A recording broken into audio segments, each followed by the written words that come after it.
Garner, you're a paedophile and you rape babies. You're so ugly, why don't you jump off a cliff? Grow yourself a f***ing brain. You're an absolute maggot. Your teeth are so f***ed and you are an ugly, ugly c***. You're too skinny, it's disgusting and so off-putting. You're a queef that has f***ing energy. Bitch, whore, slut. Shut up, Tammy, you black. These are our trolls. And that's just the tip of the iceberg. So wasn't it about time we tried to unmask them?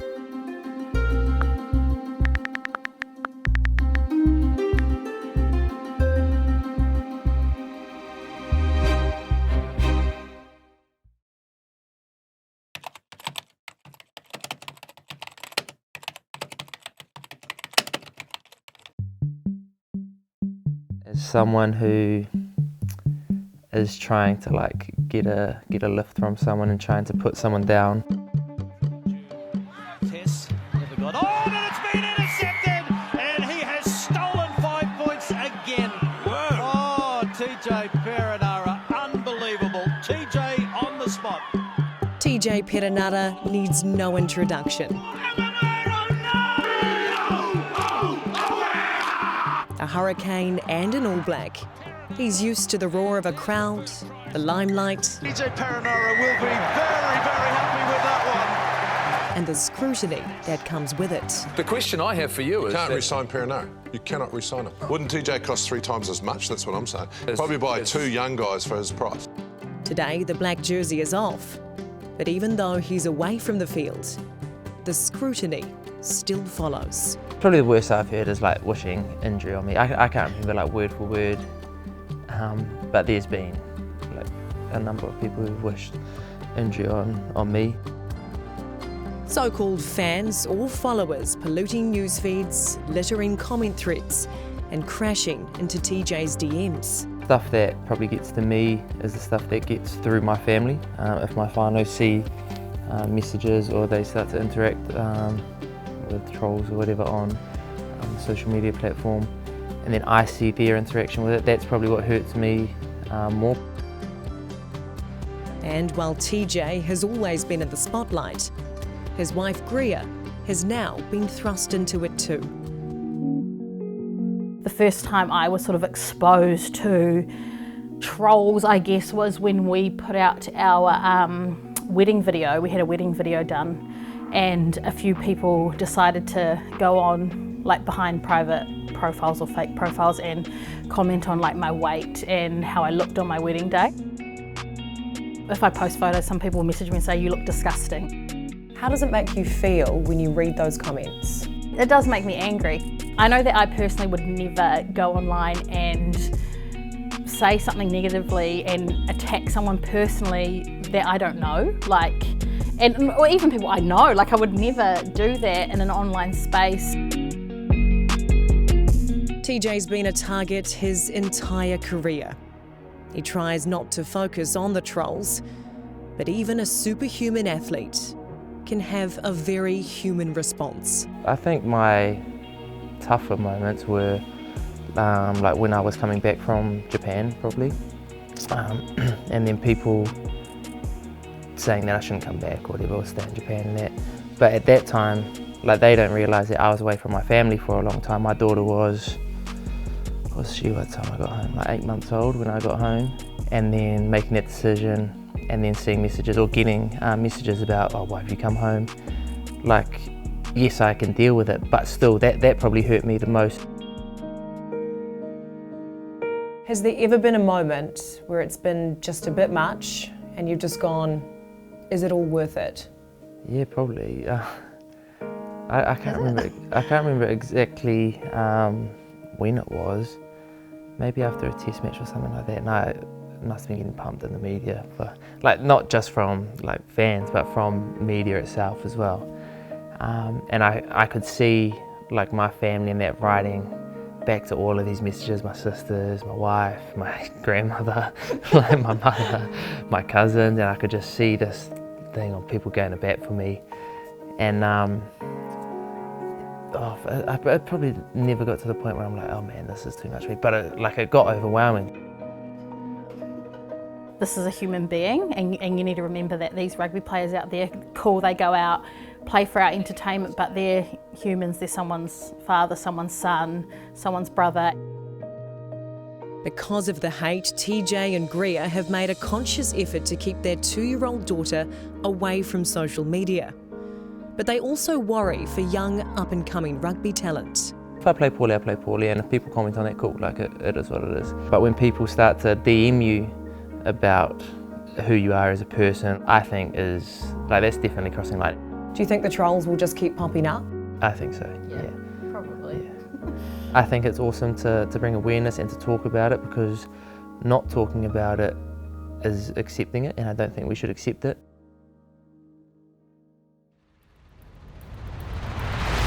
Because what was once a fictional character has now become a very real threat.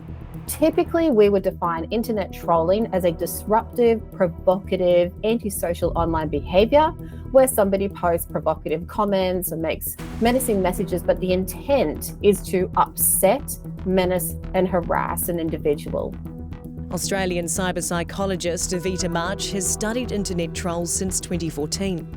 Keyboard warriors, who she says could be your neighbours, your teachers, your colleagues, and even your family. Those who enjoy harming others physically and psychologically are more likely to troll. They also include traits psychopathy. So in other words, those who are callous, impulsive, and also lack empathy for other people are more likely to engage in trolling. March says cyberbullies have low self-esteem, are known to their targets, and aim to hurt, whereas trolls are the opposite. Some don't even stick around to wait to see if they do actually even hurt their target. I liken it sometimes to just throwing a grenade in a crowd and leaving before the explosion even takes place. But even with those traits, March says it's not until someone suffers stress that they go to war online. A trigger that could stem from work, life, or from the pandemic. Could you kind of, I guess, paint a profile, paint a picture of someone who is often falling into that category? Just take somebody that's had a really difficult day. And these could just be minor things, small stressful things. You woke up, you slept through the alarm, you made some toast and the toast was burnt, and then you were caught in traffic on the way to work. And then you had a difficult day and your boss got upset at you for something that wasn't necessarily your fault. And then you got home and dinner was frozen and dinner was awful. And then you get online and somebody has complained about something quite mediocre, and you look at all of the comments, and all of the comments are telling this person to shut up. They're all saying the same thing, and you're frustrated yourself, and then you see this. You are more inclined to engage in that behavior. Now combine that with somebody who may be a bit more callous, or who may have higher levels of just enjoying people, seeing them in harm, higher levels of sadism. They are more likely to react that way. They're more likely to engage in that behaviour. And according to March, nearly half of us have used our keyboards to cause harm. The more we normalise these behaviours, and by normalising I mean the more we see them, the more we're talking about it, the less we do about it, the more likely we're going to see people continuing to behave this way. Jack began trolling 3 years ago after an opinionated tweet landed him in hot water at work. The backlash drove him underground, and he created a new profile under a fake name. Nah, not because I'm afraid. I'm not afraid to say something to people's faces, but I know that a lot of people like me out there who put their opinions out there, and people have gone after their companies, their jobs, their families. And that profile that you made, is that the same one that you have now? No, that one got deleted about 2 years ago when Twitter did that big purge on conservative trolling profiles. I think I started my new one about a year ago. That's when @FlyingLow666 was born. Who do you target? Probably political people. I'm more on the conservative side. I have some real problems with some of the stuff the Greens and the Labor Party post. And they have a problem with some of his posts too. Have you ever been blocked by these people? Oh, absolutely. I've been blocked by some of the best too. James Shaw blocked me, Helen Clark blocked me, Susie Wiles, but I think she's pretty much blocked everyone. Do you enjoy getting a rise out of them? I just put it out there. If someone wants to engage, and they are more than willing to engage, like I will too. There's text-only tweets, reshares and memes all over Jack's profile. There's swearing in some, others are just silly, and a few would definitely offend. I don't see my words hurting someone, because if someone put those words on me, it wouldn't hurt me. What triggers your trolling? It's usually something that bothers me, or someone posts something that I disagree with. Most of my trolling is done in fun and jest. Like, I can see sometimes how people could get very offended, and people, take it the wrong way, but I'm a true believer in free speech. Like, I totally believe in free speech. There can be a fine line between free speech and nastiness. I've read some of your tweets. Some are light-hearted, others would be seen as pretty harsh. Have you ever thought about the effect that they might have on the person reading them and also their mental health? No, I don't really consider the other people's mental health when I do it.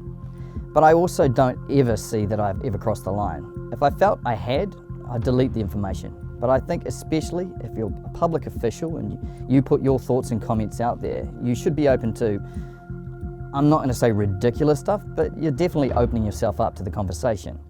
Some of my tweets could be the tipping point, but I think there's a lot worse trolls out there than me. Trolls like the ones Kiwi star Charlotte Dawson faced every day. I'm Charlotte Dawson, I'm 46 and I'm a broadcaster. A model, presenter and regular on the media circuit, both here and across the ditch. She was full of sparkle and personality. I'd really prefer a real bloke than, that someone, that would maybe burp or rip out a fart or whatever. I mean, then someone that's going to walk in and say, Dale, we run out of spray tan and hair product. You know what I mean? It's just, I'm old school. But she also battled demons. As a 46-year-old woman who's had depression for 12 years, I want to speak out about it because I want other people, men and women, to feel that they can finally speak out about it too. And on top of those demons, a war with Twitter trolls. What were some of the things that these people would be saying to her? You barren whore, you don't deserve to have children, stick your fingers in a toaster and die, bitch. I mean, that was the kind of stuff that she was getting. You're nothing but a Botox Barbie, go f yourself with a toaster and die. Like, it was just horrific, one after the other type stuff. How relentless was it as well? Oh my God, it just went on and on and on. It was brutal, it was confronting, and there was nowhere to hide. So Charlotte leant on Roger Wiley, a former flatmate and friend of nearly 30 years. She used to call me the Vault, so I was like her confidant, protector. I was very protective of her and our home. She obviously suffered from some mental health issues, and so it was very important that our home was a safe environment for her to come home to. So you would have heard, she would have confided in you? Absolutely. All the time? 100%. Yeah. So I saw a very different side of her than what was seen or portrayed in the media or on screen. No one had actually any idea of the struggles that she was going through. Struggles Roger believes were compounded by relentless online hate. Then one night in 2012, after a tirade of digital abuse, she tried to take her own life. Signing off from Twitter at 2:07 a.m. with a kiss and the message, "You win." Big old tough Charlotte, even big old opinionated tough Charlotte can sometimes be punched down too. Did anything change after that? Because... Well, that's when it all... Did it get worse? It got worse, yeah, absolutely. I think people, I think the trolls actually saw a vulnerability and that they could actually drive her. It became more intense and more, it grew. And the more Charlotte spoke openly, the more she was targeted.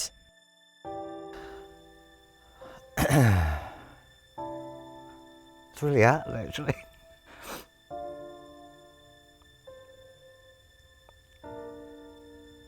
Because she was a good soul. And a lot of it was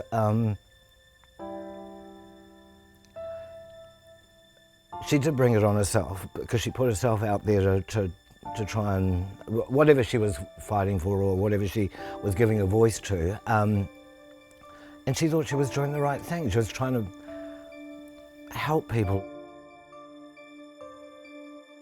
And that's, I kind of guess, in the end, what drove her to the way that she kind of ended her life, was that there was no more good in the world.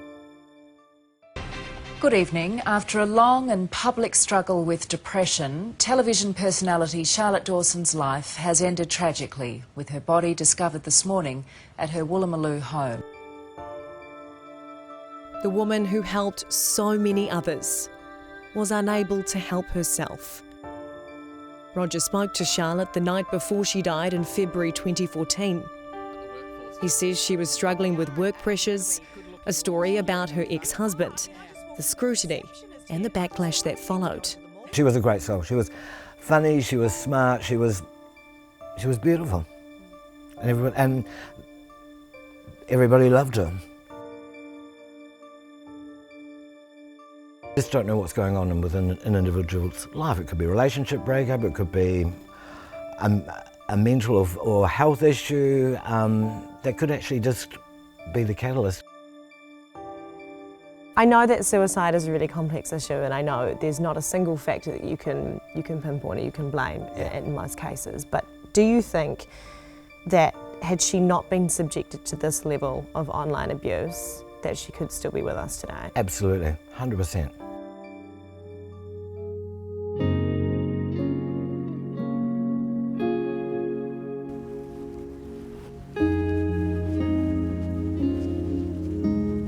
Everyday Kiwis have also paid the ultimate price after online abuse.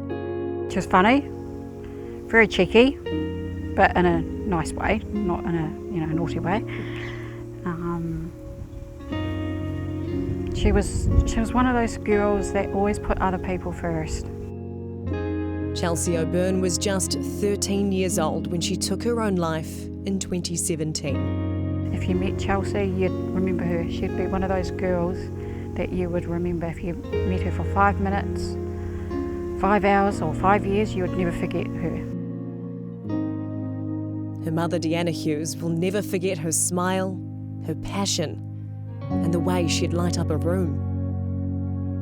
Just watching her being happy and just loving life, playing netball, yeah, it's a real special memory for me. So the netball court was her happy place? Absolutely, yeah. Yeah. What did she want to do when she was older? Did she ever talk about that? Yep, she said she wanted to be a silver fern and a police officer. Every couple of weeks, Deanna visits Chelsea's grave with her 3 other daughters. And memories of their loving, caring girl come flooding back. She was well loved, for sure. I'm sure there isn't a day goes by where something pops into your mind or you think about her. Every second of the day, to be fair. Every second of the day. Yeah, there's moments where I get triggered or I think of her and I'm okay, and then there's other moments and tears just flow and I just can't control it. Every part of Chelsea's heart-shaped headstone is an extension of her, adorned with flowers in her favourite colours and 4 butterflies, one for her and her 3 sisters.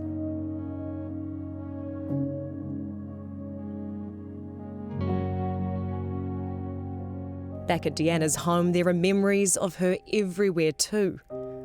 Photos, splashes of purple and turquoise, and a sketch of Chelsea and her friends on what would have been her high school graduation.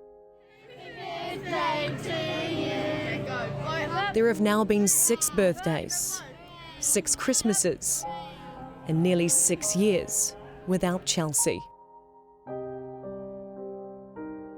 Deanna says she didn't know she was being cyberbullied until it was too late.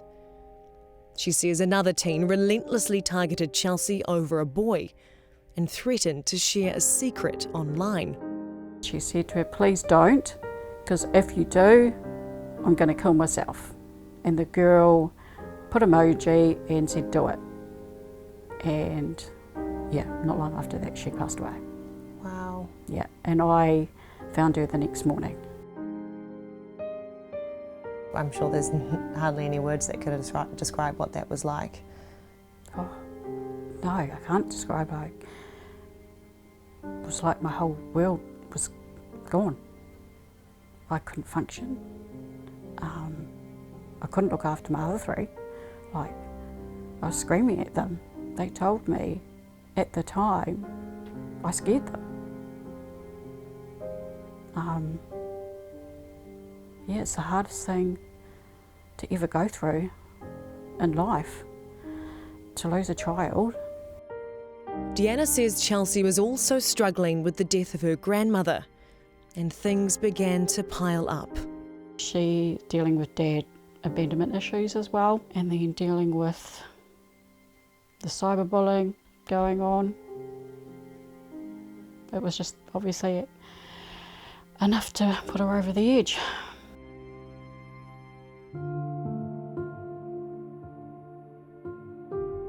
Chelsea's cyberbully was eventually charged and sentenced to community work. Deanna now wants work to be done to stop teenage cyberbullies from becoming adult trolls.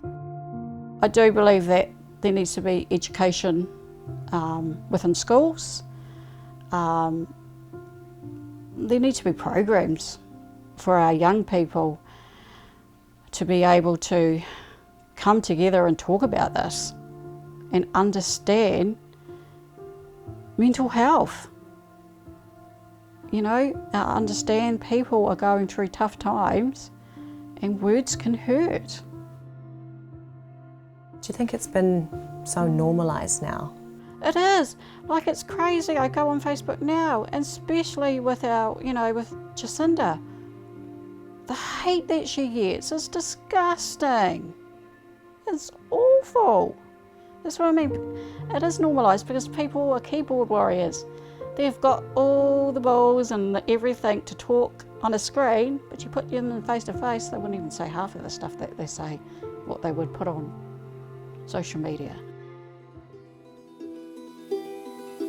Female politicians have long endured abuse, but no more than Jacinda Ardern. And so today I'm announcing that I will not be seeking re-election. Jacinda Ardern's time as Prime Minister is also being marked by stark levels of abuse and hatred directed at her as a woman and at her government.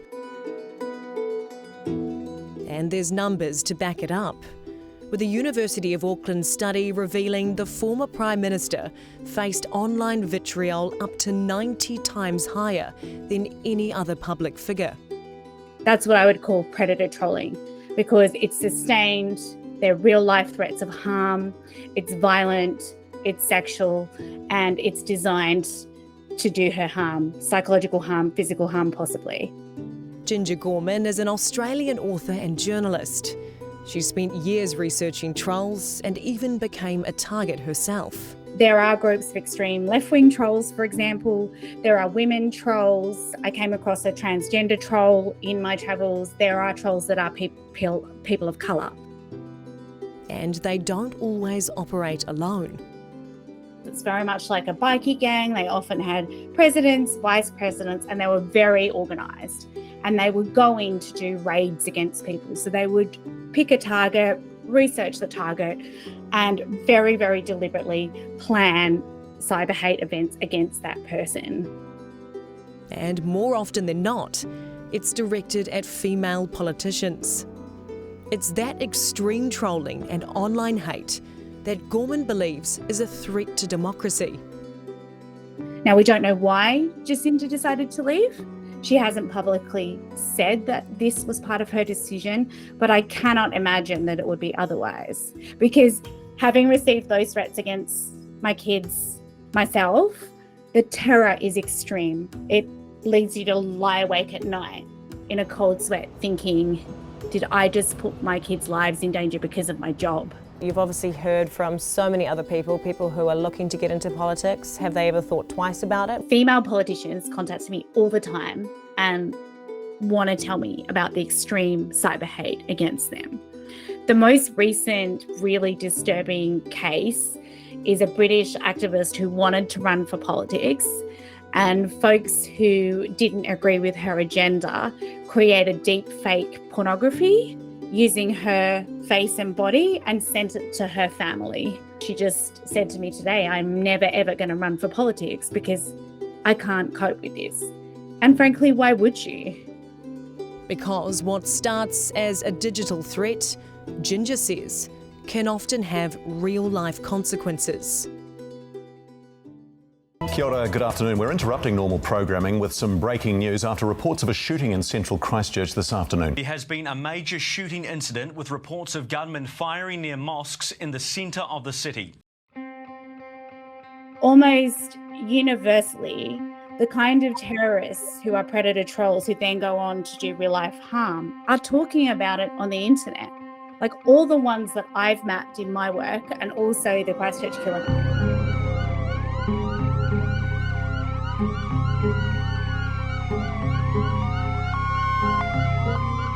It suits us as a society to think that this is a lone wolf because it's less terrifying. And in fact, I think, you know, the Christchurch massacre was a moment when we had to sit up and pay attention to the idea that this person was not a lone wolf. This person had a whole cohort of people online behaving in this way and egging him on and in fact supporting that behaviour. And you know, these are the same cohorts that are attacking Jacinda. And in terms of the responsibility that rests on these social media companies' shoulders, what level of involvement do they have? What level of involvement should they have? Platforms are responsible because they are publishing this kind of hatred and this kind of violence. And in fact, it suits their profit model. So when a cyber hate event occurs on a platform like Twitter or Facebook Live, where that massacre was broadcast, people jump onto the platform. So they make money from cyber hate. It's absolutely mad that they're producing products that harm and kill us, and we haven't regulated against it. It's just that we, as a global community, are being very, very slow to react. And until we do, right now our main layer of protection is the Harmful Digital Communications Act. Passed in 2015, it gives powers to charge perpetrators of online abuse. You can seek criminal action through police, but in most cases, people take civil action through NetSafe, the approved agency for online harassment. People often feel like that a crime has been committed. If somebody judges that it isn't criminal, that then the civil sanctions in our process are still options open to individuals. Chief Online Safety Officer Sean Lyons says the demand is high.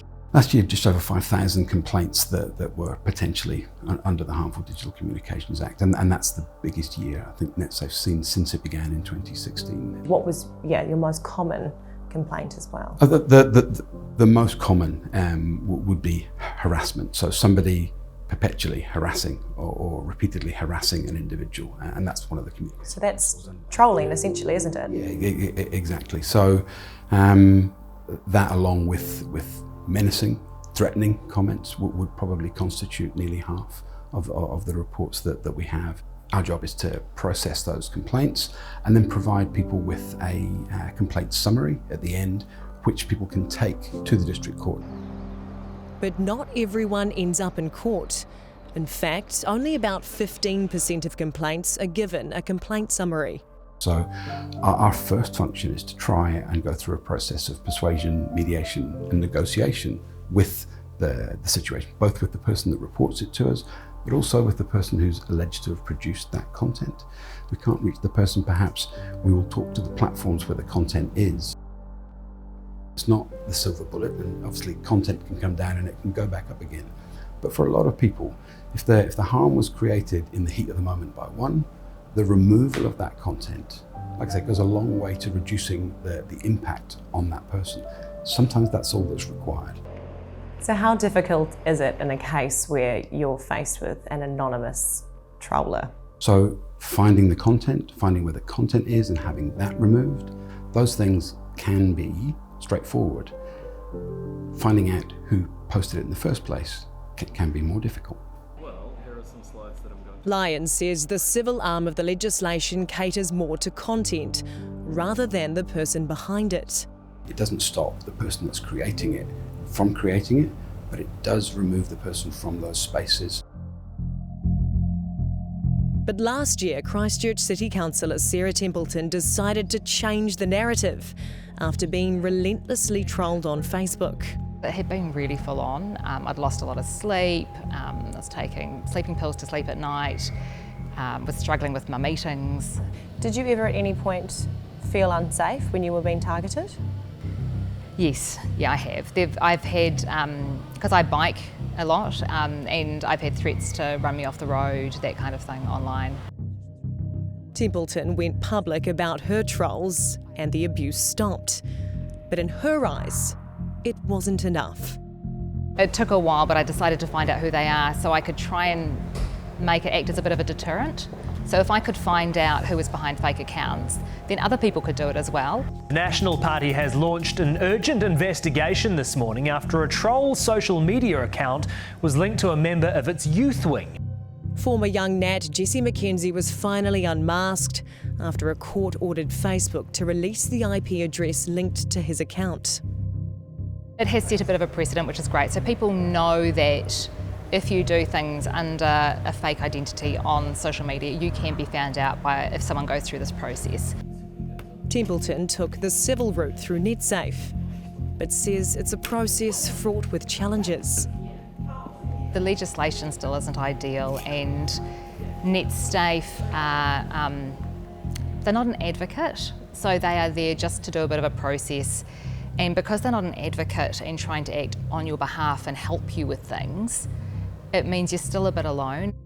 Do you think that lots of victims would be put off from going through the process because it is so convoluted? I've even had lawyers contact me and say, listen, how did you do this? How did you fill out the form? It's not that clear. Which box did you tick when they've been acting for clients? And so, yeah, it is off-putting.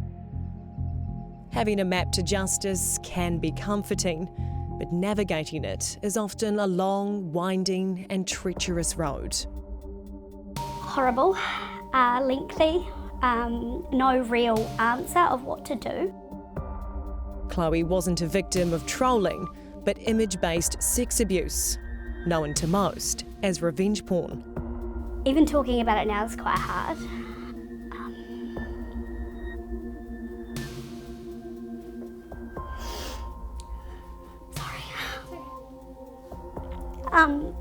So you can only imagine how it was when it happened. I just that surreal feeling of going into shock. So you know your ears are ringing and you're not quite sure what to do. It felt like my whole world had just fallen apart. Chloe says she was coerced into making a sex tape in 2019. Over a year later, someone I knew had said, hey, you better check this out. And it turned out that it was the sex tape of me online. So I guess the first thing that I'd done was do a Google search, which you do. And that's where and I'd heard about NetSafe before. And NetSafe was one of the first things that had popped up. So she picked up the phone and called NetSafe.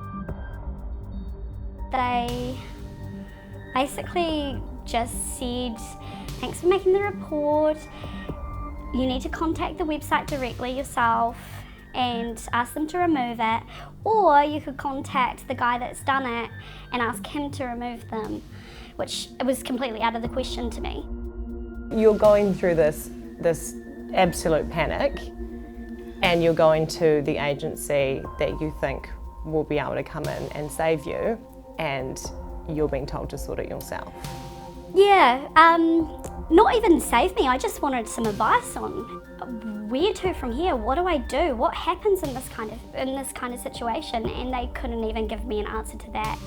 Chloe also approached police, but police refused to press charges because they couldn't prove that he intended to cause me harm. So she desperately contacted Pornhub to get the video removed and pushed on with civil action through NetSafe. but she couldn't have her day in court without a complaint summary from the agency. Which was like jumping through hoops. So I had to do research myself, and I sent them this stuff, and then we had to have what NetSafe call like a mediation between the two parties to see if we can resolve the matter before they will give me a summary. She eventually got one, the content was taken down, and the man who uploaded her video was slapped with a cease and desist at the end of 2020. But Chloe says dealing with NetSafe was a nightmare. If I have to contact the perpetrator myself, how can they say they're focused on the content? So if they're not focused on the person, they've admitted that, they're not focused on the content, what are they focused on? What is their purpose? Did you feel like you were just constantly re-victimised in this entire process? Oh, absolutely, yeah, just continually, over and over and over. Victims advocate Ruth Money has supported many Kiwis just like Chloe. It's so hard to put into words how difficult it is for survivors to understand all of these legal requirements. It's an absolute minefield for everybody involved, including the lawyers. You know, I've taken survivors to get legal opinions and to ask for help, and the lawyers don't understand it either. She says the confusion starts with whether to take the criminal route or the civil one. But even if victims choose police, Ruth says most are often referred to NetSafe. What NetSafe don't deliver though is a proper investigative power. They're not investigative, the Act doesn't allow for that, and they're not victim-centric. Then there's a need to prove an intent to cause harm and that you've suffered serious emotional distress as a result. It's a threshold many believe is just too high. Why should you have to prove that you're suffering? People don't make things up. And if you are my judge, what's your threshold for serious harm versus someone else being my judge, and what's their threshold? So it's subjective? It's absolutely subjective. Have you lost confidence in these agencies and our lawmakers over this? Yeah, I have. The legislation has not been drafted particularly well. It was rushed through, and anything with technology moves at such a rapid rate, and the legislation doesn't keep up with that. It really isn't useful. It's been created with good intention. But at the time it was created, there was comments made in Parliament, actually by the former Prime Minister, Jacinda Ardern. She said, look, this Act it's good enough for now, but it doesn't quite work right. It needs to be looked at again, needs to be reviewed and rewritten. That was back in 2015, and lawyer Aaron Hunt says that review still hasn't happened. The recommended process from the Law Commission was to have a tribunal sort of thing. It would take perhaps an hour for them to look through on the papers what was taking place. Instead, we have a process which I have spent weeks in court on a single matter, dragging it out and just putting through the victim through further and further harm. It shouldn't be a court process in the civil regime, it should be a tribunal. A minor change was made to the law last year, which removed the need to prove intent or harm for cases of revenge porn. But what about victims of other types of digital abuse, like trolling? Then having to justify how they were harmed and to go through the evidence which they say has harmed them, which can just create further harm. Do you think that at the moment, obviously NetSafe is this sort of third-party agency who's sort of facilitating a lot of this action, are they the right agency for this? The issue I have is I can't see an alternative that would work. NetSafe are applying the rules that they were given, and I think that they are doing a reasonable job and a very difficult job. So they are basically operating with the tools that are in front of them? Exactly. They're told how it's supposed to work and they're sort of applying what the legislation is. So they've been set up to fail in a way? They've been set up to have a very difficult job. The whole legislation, the process that was put in place originally just does not work as people would hope it does. Is it time for a review of that, an overhaul? This needs to be looked at again immediately, or pretty quickly. And we're now several years in and we've had one very important change to it, but still not nearly enough. So, what does need to change? NetSafe's Sean Lyons says an ongoing review of the legislation is welcome. But right now, I think it's in the best shape it could be for the majority of situations. I think there are situations where it doesn't sit, but I don't think it was designed to cover everything. We're not an agency of investigation and we're not an agency of victim advocates. But I think the position for New Zealand internet users now with the Act is better, absolutely better than where it was before we had the Act. But others disagree and want change now. Harm is harm, and the police are the agency that have the mandate to investigate harm and bring justice for harm. So, and I know that that's not the way the legislation is written right now, but it needs to sit with an investigative group of people who are trained and who understand digital technology and dealing with survivors. The first is taking it away from being the responsibility of the victim to take action, so actually making it criminal rather than civil. And the second one is to deal with the intent. So when it came to the intimate images, that was changed so that intent doesn't matter anymore. But with the other online harm, you know, if someone just says, oh, I was having a few drinks and I just thought it was funny, it's really hard for the police to take any further action. It's got to be a priority because more people are going to lose their lives. With me, like I said, I've support networks, I'm quite a strong person, but this really could have pushed anyone to suicide. What do you think it will take for it to become a priority? It's going to be something high profile. We will see something big at some point, and that will, I want to say, hopefully raise consciousness to this issue, but it might take that to actually get Parliament to make changes. Which is a sad state of affairs when you have to wait for someone to die to take action. It really is. It's really Emmett's the bottom of the cliff sort of stuff. At that point, it's already too late for that person.